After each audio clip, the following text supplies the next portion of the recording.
집요하게 물고 늘어질 때 사실은 성공하는 것들이 아닌가 생각을 합니다. 미국 사회를 보면 약 3%의 사람들을 성공했다라고 하는데 이 3%의 사람들은 특징이 한 가지가 있습니다.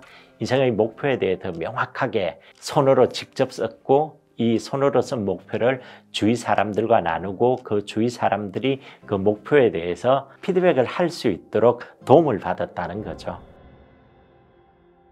제가 최근에 페이스북에 이런 글을 한번 올렸습니다. 내가 나이가 50대 후반으로 가다 보니까 인생에 더 꼭 필요한 것들이 있는데 이 4개 중에 하나는 반드시 좀 가져야 되는 게 중요하다고 생각을 했는데 그게 뭐냐면 돈이고 권력이고 그리고 명성이고 네트워크라고 생각을 했습니다. 이 4개 중에 하나만이라도 갖춘다면 사회로부터도 배척당하지 않고 가족들로부터도 배척당하지 않을 수 있는데 사실은 4개가 다 없는 사람들의 삶이 그렇게 행복하지 않은 모습들을 많이 봤습니다. 그래서 제가 책에 더 얘기하는 한마디로 정의를 한다면 사실은 나이가 들수록 풍성한 인생을 살기 위해서 어떻게 할 것인가에 대한 질문이었습니다. 질문이고 제가 해줄 수 있는 답이었다라고 생각을 하거든요. 그래서 나이가 들수록 초라해지지 않고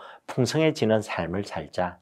그러니까 지금은 세상이 옛날엔 10년에 한 번 강산이 변했다면 지금은 1년에 한 번 바뀌고 앞으로 이제 AI가 초래할 특이점이 올 경우는 저는 분기에 한 번 세상이 바뀔 거라고 생각을 합니다. 이래할 때 우리가 나이가 들어가지고 왕년에 라떼는 이런 얘기를 하지 않고 오히려 내가 50이든 60이든 70이든 지금 또는 미래의 꿈을 얘기하고 그 미래의 꿈에 대해서 사람들에게 나눌 수 있는 사람이 되고 싶었습니다. 개인적으로. 그리고 많은 사람들도 그렇게 살면 좋겠다고 생각하기 때문에 이런 얘기를 계속 하게 되는 것 같습니다.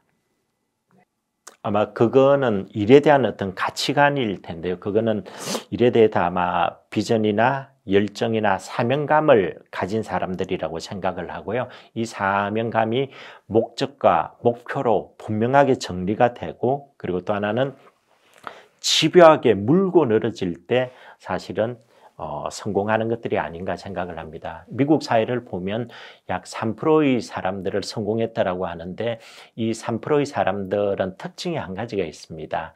인생의 목표에 대해 더 명확하게 손으로 직접 썼고 이 손으로 쓴 목표를 주위 사람들과 나누고 그 주위 사람들이 그 목표에 대해서 옆에다 체크를 해주고 피드백을 할 수 있도록 도움을 받았다는 거죠. 그래서 중요한 거는 뭐냐면 아까 제가 말씀드린 것 분명한 철학이 있고 그것들을 어떻게 실행을 할지에 대한 정확한 목표가 있고 그 목표를 달성할 수 있는 여러 개의 어떤 액션 아이템을 가진 분들이 성공하지 않았나 생각합니다. 아까 전에 잠시 언급을 했지만 늘 머리로 일을 하는 사람 중에 한 명이었습니다. 그리고 늘 목표로만 일을 바라봤던 사람인데 제가 이랜드 서비스에 내려와서 보니까 정말 바닥에 있는 조직들의 사람들이 일을 하는 방식, 일에 대한 환경 이런 부분들이 정말 다르다는 것들을 알게 됐습니다. 그래서 그때가 아마 가장 제가 크게 발전한 게 아닌가 싶습니다. 그래도 정말 준비가 되지 않은 사람들과 일을 할 때 이 일을 풀어내는 것들이 기존의 방식이 아니라 전혀 다른 방식으로 풀어내야 된다는 것들을 깨달았던 것 같습니다. 예를 든다면 이런 부분이 있습니다. 제가 갔을 때 많은 직원들이 좀 열등감과 패배의식들이 있었습니다. 근데 이 직원들을 인식관을 바꾸고 긍정적인 사람으로 바꾸기 위해서 어떤 경우는 한 직원을 20번 이상 면담을 한 경우도 있었습니다. 근데 이 면담을 하는데 시간들이 부족했기 때문에 보통 저녁 식사를 3번에서 4번씩이나 한 경우들이 많았습니다. 직원들에게는 밥을 먹었다는 얘기를 하진 않지만 그만큼 이 직원들을 바꿔내는 데는 오히려 스마트한 조직보다 훨씬 어려움들이 있었고 정말 이렇게 머리가 아니라 가슴으로 다가가고 발로 다가가는 일하는 방식이 아마 그 당시에 바뀐 것이 아닌가 생각을 하고 있습니다. 공부를 해야 되는 것이고요. 두 번째는 우리가 삶의 유연성이 있어야 되고, 세 번째는 경청해야 된다는 것이고, 네 번째는 반드시 피드백해야 된다는 것입니다. 그런데 이제 성장하지 못하는 사람들은 대부분 이 네 개의 과정들이 약하고, 또 하나가 기본적으로 교만한 것 같아요. 교만하고 자기 삶에 대해서 좀 나태한 것 같습니다. 자기 삶은 굉장히 소중하기 때문에 내가 삶이나 일의 현장에 더 주인공이 되어야 되는데, 많은 사람들이 조연이나 엑스트라처럼 일을 하고 살아가는 것 같습니다. 저는 정말 우리 인생이 정말 소중하고 정말 꿈이 있어야 된다고 생각을 하기 때문에 우리가 나태하지 않고 교만하지 않았으면 좋을 것 같습니다.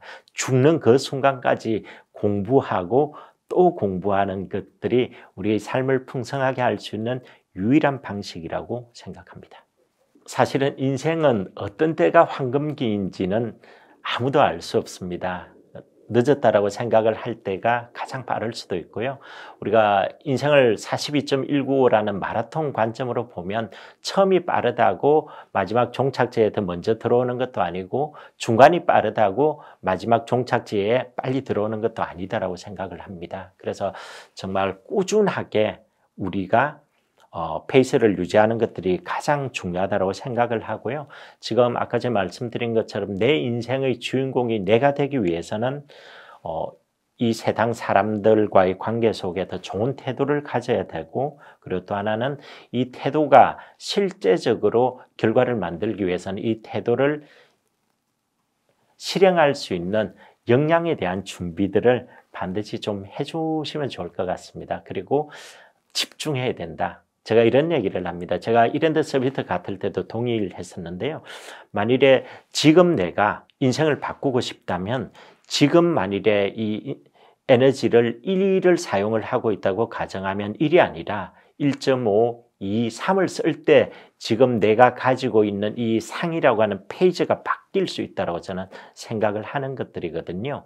우리가 나이가 20일 때 우리 인생의 정점이라고 저는 생각을 하거든요. 그때가 가장 건강하기도 하고, 가장 기억력도 좋기도 하고, 체력도 가장 좋기도 하고, 외모도 아마 그때가 인생의 절정기라고 생각을 합니다. 그런데 문제가 20이 넘어서게 되면 거기에 새로운 에너지를 어떻게 투입을 하느냐에 따라서 바로 급전직하는 사람들도 있고, 평행을 유지하는 사람들도 있고, 오히려 이런 것들을 반전시켜서 더 나아지게 하는 사람들도 있는데, 저는 최소한 평행선으로 유지가 되거나 아니면 인생이 우상향할 수 있기 위해서는 지금 노력하시는 것보다는 1.5, 2배 또는 3배의 노력을 하는 것들이 여러분의 인생을 풍성하게 할 수 있는 방법이라고 생각합니다.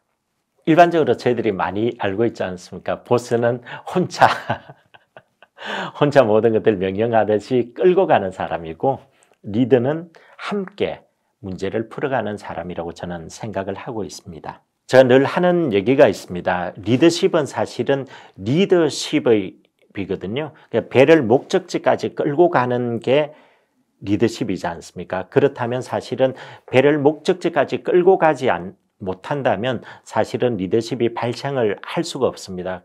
피터 드러커가 얘기한 것처럼 리더십이란 건 성과가 있을 때 작동할 수 있는 게 리더십이라고 얘기를 합니다. 그러면 선장이 만일에 배를 목적지까지 끌고 가는 데는 다양한 형태가 있을 텐데, 만일에 남태평양이나 이런 데도 굉장히 큰 폭풍우를 만났을 때 긴급하게 의사결정을 하고 거기 선원들에게 명령을 내릴 때 그 선원들이 이분을 믿고 따르지 않는다면 그 안에서 일사불란함이 없을 거고 배가 자초되거나 난파가 될 수 있다고 저는 생각을 합니다. 그래서 성과를 내는 데 있어 가지고 가장 중요한 덕목은 리더들의 신뢰성이라고 저는 생각을 하고 있습니다. 그리고 이 신뢰성의 바탕에는 리더들이 희생하고 헌신하는 것들이 가장 중요하다고 생각을 합니다. 리더는 자기의 목적과 목표를 위해서 조직을 사용하면 안 된다고 생각을 하고요. 자기의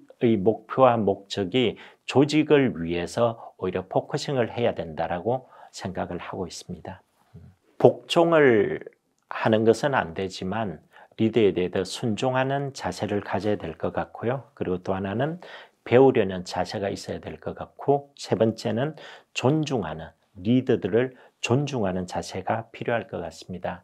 우리가 팔로우십이 왜 중요하냐면은 내가 만일에 밑에 직원이거나 중간 관리자일 때 리더에 대해서 얘기를 하고 부정적인 얘기를 하고 비난을 하고 이런 사람들을 만일에 주위에는 동료나 부하 직원들이 봤다면 그 사람이 만일에 리더에 가 있을 때 그 사람을 바라보는 시각은 이전에 부정적인 말이나 부정적인 행동을 했던 것들이 늘 머릿속에 아마 남게 될 거라고 저는 생각을 하고 있습니다. 그래서 가장 중요한 것은 뭐냐면은 조직에서는 무엇보다 팔로우십을 가지는 것들 자체가 내가 롱런할 수 있고 또 오히려 동료와 부하 직원들에게 존중받고 사랑받을 수 있는 방법이라고 생각합니다. 조직 문화는 뭐 기업마다 추구하는 방식들이 다 다를 수가 있는데요. 저는 가장 중요한 것들이 직원과 고객에 대한 존중, 그리고 배려, 그리고 바른 소통이라고 생각합니다. 이 세 개들이 있을 때 사실은 바깥쪽에는 고객이나 협력사를 대하는 태도도 다를 수 있다고 저는 보는 것들이거든요.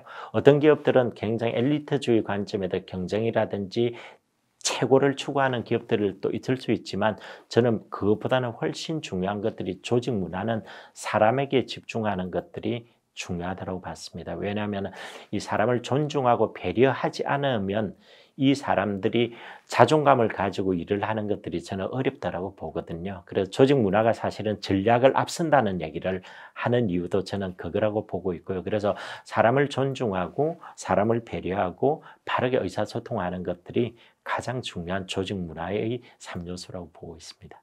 사실은 일을 하는 데 있어 가지고 지속 가능하기 위해서는 일에 대한 철학이나 가치관, 방향성의 정리가 반드시 필요하다고 생각을 합니다. 그러나 일의 본질을 알지 못하는 경우는 개인이나 조직이 지속 가능하지 않은 문제가 발생을 할 수 있다고 저는 보거든요. 이번 밸런스의 개념을 잠시 말씀을 드리면 개인이 가지는 일에 대한 밸런스는 개인의 일에 대한 철학, 그리고 태도, 역량, 성과가 균형이 있을 때 일에 있어 가지고 지속 가능한 구조를 만들 수 있다는 것이고요. 그리고 조직에 있어 가지고는 일의 성과와 리스크 매니지먼트를 공히 5대5 수준으로 관리를 해야 된다는 게 조직이 가지는 일의 밸런스라고 생각을 하고 있습니다. 그러나 실제적으로 한국 기업 같은 경우는 대부분이 성과에만 집중을 하기 때문에 성과 100 그리고 리스크 0의 관점으로 경영을 하고 있습니다. 이러다 보니까 많은 기업들이 실제적으로 리스크가 발생을 하기도 하고, 그리고 리스크가 발생을 했을 때도 대처하는 방법도 미흡하고, 그리고 리스크가 발생을 했을 때 지속적으로 이 문제가 반복된다는 문제들이 있습니다. 그래서 조직의 경우는 무엇보다도 성과와 리스크 매니지먼트를 균형 있게 관리하는 것들이 지속 가능할 수 있는 방법이라고 생각합니다.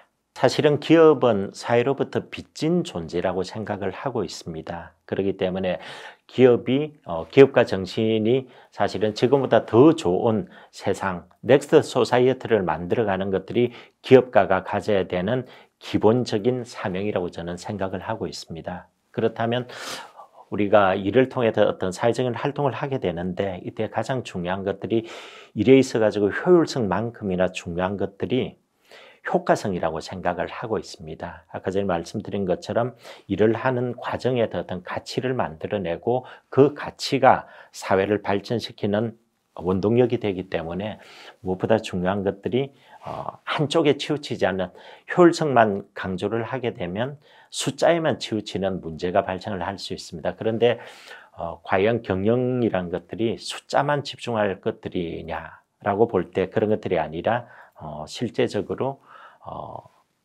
질의 부분, 숫자가 아니라 질과 가치의 부분도 중요하게 생각하는 것들이 나중에 아까 지속 가능하기도 하고 그 기업이 사회로부터 존중받고 존경받을 수 있는 방법이라고 생각을 합니다.